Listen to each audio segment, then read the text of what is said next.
오늘도 찰리형 시청 감사드려요. 구독, 좋아요 부탁드려요. 안녕하세요, 찰리브라입니다. 어저께 저녁에도 좀 잠을 일찍 들었는데 낮에 좀 활동을 많이 하고 여기저기 많이 돌아다니면 좀 피곤하더라고요. 그래서 어저께 저녁에도 7시쯤에 8시쯤에 잠들어가지고 11시쯤에 깼는데 그때만 하더라도 비트코인 가격이 2만 달러 미치였었거든요. 19,600달러 뭐 요 선이었거든요. 근데 새벽녘에 4시 가까이 됐었을 때 뭐 3시 한 40분, 50분 정도 됐었을 때 제가 보니까 2만 달러 위로 다시 올라가 있더라고요. 그래서 제가 뭐 영상을 만들려고 자료를 추스리다가 막 이것저것 보다가 저도 이제 단기 매매로 조금 하는 코인들이 몇 개 있어요. 그래서 아침에 이제 쓱 봐가지고 그냥 조금 1, 2% 정도 이제 수익이 나면 그냥 매도를 시켜버리고 그냥 그랬거든요. 근데 좀 전에 제가 보니까 매도가 체결이 됐더라고요. 그래서 어쨌건 뭐 지금 완연한 방향성이 나온 장세는 분명히 아니지만 어쨌건 끝까지 힘을 내시면 아마 분명히 좋은 결과가 다들 있으실 거라고 저는 생각을 해요. 뉴스 하나하나 이제 보다 보면 여러 가지 것을 이제 큰 방향성 흐름을 여러분은 각자가 이제 보실 수 있을 거라 저는 생각을 합니다. 그리고 특히나 이제 뭐 보이저 거래소는 아직까지 뚜렷한 뉴스가 없는데 셀시우스 같은 경우는 구조조정 뭐 신청에 들어갔다라는 얘기가 있더라고요. 그래서 이것에 관해서 전문가들은 지금 우려를 하고 있어. 뭐 이런 얘기들이 나오기는 하는데 워낙에 메이저에다가 셀시우스 같은 경우는 백커들이 예전에 이제 뭐 큰 자산 운용사도 많이 껴있기 때문에 잘 진행될 것 같다는 생각을 해요. 그리고 중국 중앙은행이 이 CNY 그러니까 디지털 위엔화를 100%를 확대했다. 그래서 중국 본토에 456만 7천 개 이상의 그러니까 판매자들이 뭐 디지털 위엔화를 사용을 하기 시작을 할 거야. 결제 수단으로 수락을 한다. 그래서 범상용화가 점진적으로 중국 본토에서는 지금 진행되고 있구나. 이 뉴스를 보시면 아시고 제가 이제 좀 전에 말씀드렸다시피 희한하죠. 그러니까 하루 앞을 모르고 단 몇 시간 앞을 모르고 지금 현재 이런데 어쨌든 22,400달러 위를 돌파를 못하면 저는 똑같다고 생각해요. 지금 뭐 미온적인 알트코인 전반적인 상승이 있지만 전체를 다 베팅하고 전체를 다 뭐 이익 실현하고 이건 아니라고 저는 생각하거든요. 저도 아주 극소량만 진짜 필요한 돈만 그냥 좀 약간 단기 트레이딩 하지 뭐 전체는 움직이지 않거든요. 그래서 지금 뭐 방향성이 뚜렷하게 나왔다고 말하기에는 그렇고 또 이제 이거는 전 세계 이제 좀 약간 패러다임의 전환? 제가 이제 말씀드리는 뭐 브릭스와 오페크가 중국과 러시아와 결탁된 관계로 움직이는데 그리고 또 선진국 G7을 위시해서 미국과 뭐 있잖아요. 영국을 위시한 뭐 몇 개 국가들 있잖아요. 그래서 지금 현재 전 세계가 어떻게 양분되는지 좀 이렇게 뚜렷하게 우리가 볼 수 있는 하나의 뉴스가 하나 나왔더라고요. 새벽녘에. 여기 보면 터키, 이집트, 사우디아라비아가 보면은 브릭스에 조인하기를 희망한다. 근데 이 결정이 2023년 브릭스 회의에 결정된다라고 하더라고요. 올해 연말에도 사실 브릭스 회의가 있기는 하거든요. 근데 여러분들 아시겠지만 유럽 내에서 터키가 지정학적 위치로 입지하는 어떤 그 중요성이 있고 이집트는 중동에서 아무것도 아닌 것 같지만 중동의 맹주이기도 하고 사우디아라비아는 뭐 여러분들 아시다시피 그러니까 유가와 관련돼 있는 국가들 중에는 영향력이 그쵸. 근데 브릭스에 들어간다? 브릭스에 들어가려고 한다? 과연 뭘 뜻하는지. 자, 어쨌건 이걸 말씀드리고 싶고 브릭스는 대표적인 국가들이 브라질, 러시아, 인디아, 차이나, 사우스 아프리카. 그래서 어쨌건 그렇습니다. 제 견해에 동조를 하시든 동조를 안 하시든 2030년까지 중국, 인디아를 위시한 이머징 국가의 약진 그리고 선진 G7 국가들을 위시한 선진국들은 GDP, GNP가 어떻게 되는지 이게 관전 포인트라고 저는 생각을 합니다. 그리고 시간이 흘러가면 흘러갈수록 아마 자원의 중요성이 훨씬 더 많이 대두될 가능성이 높기 때문에 아무래도 이제 글로벌 리스트라고 하는 사람들이 이쪽으로 서서히 몰아가고 있는 게 아닐까. 그리고 플레이어 네트워크, 스파크하고 이제 관련해서 여러분들이 이제 궁금하시기도 하고 XRP가 과연 일을 잘하고 있는지, XRP는 과연 플레이어를 왜 탄생을 시켰는지, 무슨 관련이 있는지. 근데 하나하나 조금씩 이제 움직이기 시작을 하는데 플레이어가 시작되고 뭐 런칭됐다 이런 얘기가 있고, 그리고 뭐 옵저베이션, 그러니까 관찰 모드로 들어갔다라는 얘기가 있더라고요. 그래서 뭐 이게 뚜렷한 뭐 발전 방향을 얘기하는 건 아닌데 어쨌건 뭐 움직이고 있다 뭐 이런 쪽으로 보시면 돼요. 근데 사람들이 밑에다가 뭐 에어드랍이 어쩌느니, 뭐 스파크는 언제 주니, 뭐 이런 걸 물어보는데 지금 현재 뭐 물어봐봐야 제가 보기에 의미 없는 것 같고, 예. 그냥 뭐 어쩌겠어요. 지금 뭐 메이저 거래소에 뭐 송버드라든가 뭐 이런 것들이, 예, 상장돼서 거래되기 전까지는 그냥 뭐 너무 희망회로를 돌리지 않는 게 정신 건강에 좋지 않을까. 그리고 호라이젠 같은 경우도 뭐 코발트 지갑을 통해서 뭐 여러 가지 뭐 토큰 민트에 관해서 여러 가지 것을 지금 정리해서 마지막 테스트 단계로 이제 들어가고 있는데, 아마 많은 분들이 실망하신 분들도 되게 많고, 가격적으로 아니면 전반적인 거로 호재는 왜 안 나오냐 궁금하신 분들이 아마 되게 많으실 텐데, 이제 제가 느끼는 건 뭐냐면 지금 뭐 여러 가지 뭐 토큰 민트에 관한 거, 코발트 월렛을 통해서 뭐 여러 가지 구현되는 여러 가지 것들 있잖아요. 그게 다 그냥 파일럿 테스트 과정을 진행하는 과정이지, 이게 메인을 위해서 나아가는 하나의 전 단계이지, 이게 아무것도 지금 현재 상황은 그냥 테스트일 뿐이거든요. 그러니까 요 관점으로 보시면 되지, 진짜 어느 정도 상승장이 오면 그때야 진정한 아마 뭐 파트너십이라든가 이런 호재거리 뉴스를 아마 던질 거예요. 그거는 디지털 커런식으로 베리 실버트 이 사람들이 누구보다 잘 알고 있기 때문에, 예, 어쨌건 지금 현재 뭐 약세 흐름에서 던지고 나가시는 건 제가 보기에 바보짓 하는 거고, 그렇게 생각을 합니다. 왜 자꾸 뭐 비트코인을 까내리냐, 아니면 뭐 거시경제에 관해서 너가 뭘 아냐, 막 이렇게 보실 분이 있겠지만 이 사람도 대단한 분이에요. 이 업계, 그러니까 경제 측면에서 특히나 이제 뭐 이분은 뭐 골드버기긴 하지만 이제 비트코인을 싫어하시는 분이긴 하지만 경제 쪽에서 배울 게 참 많으신 분인데, FED가 12년 동안 이자율을 0%로 유지하여 정부 및 민간 부채가 전례 없이 증가하고 모든 것이 거품이 되었다.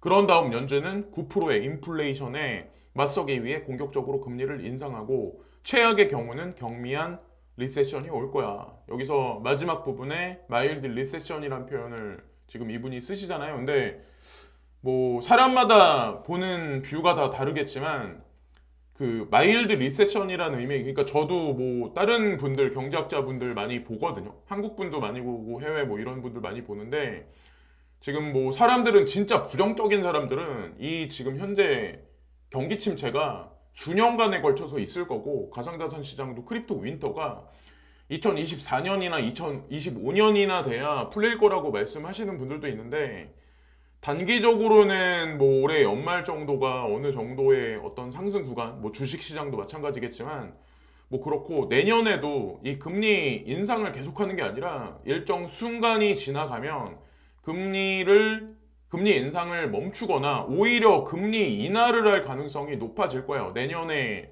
중반기나, 예, 하반기 정도가 되면. 근데 그때서부터 진짜 QE5가 들어가서 달러를 엄청나게 이제 프린팅하기 시작하면 지금 벌어졌던 뭐 여러 가지 인플레이션들은 상대도 안 될 정도로 돈 가치가 기하급수적으로 떨어지는 일이 발생되기 시작을 할 거예요. 그때 비로소 우리가 투자하고 있는 가상자산이 빛을 발할 거라고 전 생각을 합니다. 지금 유로화가 1대1 페리티가 깨졌어요. 아마 여러분들 아시겠지만 제가 말씀드렸죠.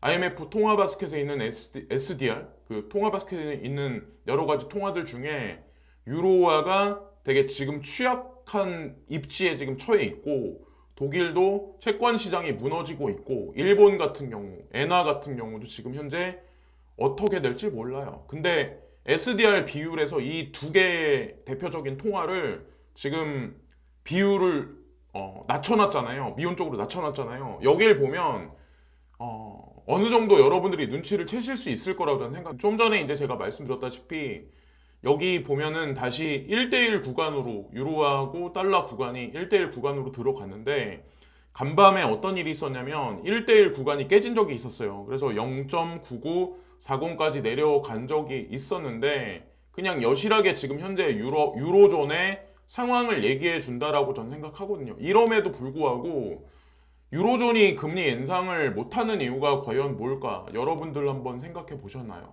그러면 일본은 지금 통화 가치가 어떻게 되고 있나요? 그럼에도 불구하고 금리 인상을 쉽사리 하지 못하는 지금 형국이다. 자, 하여튼 저는 코인 투자하면서 약간 이런 쪽에 좀 포커스를 많이 맞춰서 좀 바라보거든요.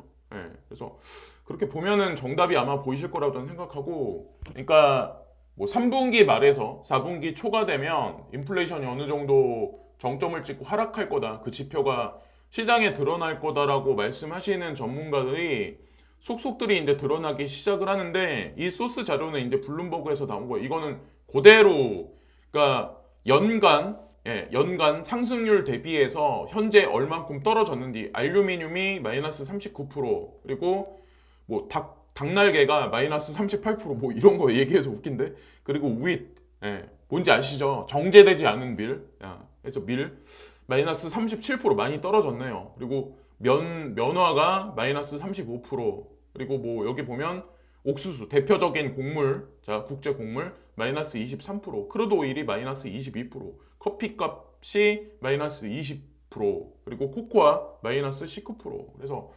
전반적으로 전고점 대비해서 약세 흐름인데, 이게 반영되는 거는 아마 2개월 후가 될 거예요. 어저께 이제 렌 로이너 CNBC 크립토 기자도 이제 비슷한 견해를 지금 폈잖아요. 아마 그래서 그게 아마 지표상 나타나지 않을까. 그래서 변동성이 크고 힘든 어떤 그 방향성이 모호하게 나오는 장세 흐름은 FOMC 전까지는 이제 나오긴 하겠지만, 그 이후에는 아마 방향성이 완연하게 드러나기 시작을 할 거예요. 조금만 더 견뎌보세요. 분명히 좋은 일이 있을 겁니다. 그리고 이 차트가 맞다, 아니다라고 이제 제가 말씀드리려고 하는 게 아니라,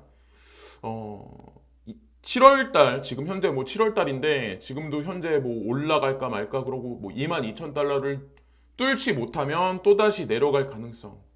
또 내려갔다가 또 올라가. 그래서 여기서 밑에 부분에 이제 보시면 예상 차트를 이 사람이 그려놨는데, 이렇게 될 가능성이 높지 않을까. 그래서 많은 사람들이 아마 지쳐가지고 떨어져 나가는 사람들이 아마 뭐 한두 달간에 되게 많이 생길 거라고 저는 생각해요. 그리고 나서 코인 가격을 어느 정도까지 아마 올려놓지 않을까, 그런 구간이 올 겁니다. 그리고 게리 겐슬러가 또 의미 없는 그런 말씀을 또 하셨는데, 비트코인은 증권이 아니다. 증권이 아니다, 이런 말씀을 하시는데, 이게 의미가 있는 지금 현재상. 그러니까 제가 말씀드리고 싶은 건 뭐냐면, 명확한 규제안을 내놔야지 이 말을 뭐하러 계속 하냐는 거죠. XRP가 뭐 예를 들어서 증권이다. 그러면 왜 증권인지 얘기를 해라. 비트코인은 왜 증권이 아닌지 얘기를 해라. 명확한 규제안도 없는데 이런 뉴스가 계속 나와봐야 무슨 의미가 있냐는 거죠. 그리고 부동산도 여러분들 아마 관심이 되게 많으실 거예요. 그리고 여기서 30% 40% 폭락할 거다라고 말씀하시는 분들도 되게 많은데, 여러분들 그거는 생각하셔야 돼. 인건비는 지속적으로 올라가죠, 사람들. 그리고 사람 구하기도 되게 쉽지가 않아요. 이상하게 제가 아는 사람들 하는 업장에 다 보면 사람을, 그러니까 시급이 예를 들어서 10,000원이잖아요. 근데 거기서 2,000원, 3,000원을 더 줘도 사람이 안 구해진대요. 지금 현재 그런 상황이라네요. 제가 얘기를 들어보니까. 그러면 건설 현장은 어떨까요? 지금 현재. 거기다가 원재재 가격은 지속적으로 올라가고 있는데, 어떻게 부동산 가격이 30% 40% 폭락할 수가 있을까요? 여기 나와 있는 그대로 강남 용산도 무너졌다. 금리 빅스텝에 서울자치구 25곳 중 24곳 아파트값 하락. 그럼 뭐 대폭락한 것 같죠? 근데 여기 보면은 저는 이제 용산구를 좀 예의주시해서 보고 있거든요. 개인적으로는 동부 이촌, 동부 이촌하고 뭐 요쪽 근방을 좀 예의주시해서 이제 보고 있는데, 제가 이제 생각한 어떤 그 그림이 있기 때문에, 여기서 30% 40% 폭락하면 좋죠. 폭락하면 좋죠. 매수하려는 사람한테. 근데 마이너스 0.01%? 아니 이게 떨어졌다고, 아니 1%는 떨어져야 뭐 떨어졌다 얘기를 하지, 이게 무슨 떨어졌다고 이거 같다. 하여튼 그렇다는 거죠. 지금 뭐 제가 보는 기준에서는 그래요. 어쨌건 많이 떨어지면 좋지만, 어쨌건 떨어지길 바랍니다. 저도 이제 제가 원하는 쪽으로. 자, 그리고 바이든 시진핑 회담 앞두고 미중 군함 남중국해 대치 회담이 언제 있을지는 아무도 모르죠. 우크라이나 분쟁의 봉합에 관해서 실권을 쥐고 있는 당사자들 두 사람이기 때문에 푸틴 대통령은 그 견해에 따를 가능성이 높기 때문에 이거를 예의주시해서 보는데, 여기 뉴스에 나와 있는 발언은 조 바이든 미국 대통령과 시진핑 중국 국가주석의 영상회담이 이달 하순 이뤄질 것으로 관측된다라고 얘기가 나오는데, 진짜 실제로 뭐 회담이 돼야죠. 예, 뉴스만 매일 이렇게 뭐 한다, 만난다, 뭐 어떻게 된다 이렇게 나오면 무슨 의미가 있을까요? 예, 그래서 만약에 실제로 회담이 있다고 하면 단기적으로 뭐 호재로 되겠지만 8월달 중순은 넘어가야 좀 뚜렷한 어떤 그런 미디어들의 어떤 호재거리 기사가 나오지 않을까라고 이제 생각을 합니다. 자, 여기까지 말씀드리면서 오늘 방송도 마치겠습니다. 이따가는 제가 뭐 생각하는 코빗 어떤 그 중요 데이터가 있던데, 보고서가 있는데 그것을 가지고 여러분들하고 같이 토의를 한번 해보면 어떨까라는 생각을 했어요. 그래서 좋은 자료이기 때문에 이따가 또 영상에서 찾아뵙겠습니다. 오늘도 좋은 하루 되시고 끝까지 힘을 잃지 마시고, 그리고 뭐 사람이 살면서 이제 부정적인 것보다 긍정적인 사람들이 성공할 확률이 높고 버티기가 쉽거든요. 내가 부정적이게 세상을 바라보고 부정적이게 사람들을 대하면 저한테 돌아올 때도 부정적인 어떤 그 영향이 돌아와서 내 인생도 무너질 가능성이 높아요. 그렇기 때문에 제가 언제나 말씀드리지만 무슨 일이 생기든 긍정적이게, 희망적이게 항상 생각을 하세요. 그러면 반드시 원하시는 대로 모든 것이 이루어질 겁니다. 시간이 문제일 뿐이지. 자, 여기까지 말씀드리면서 방송 마치겠습니다. 감사합니다. 오늘도 찰리 형 시청 감사드려요. 구독, 좋아요 부탁드려요.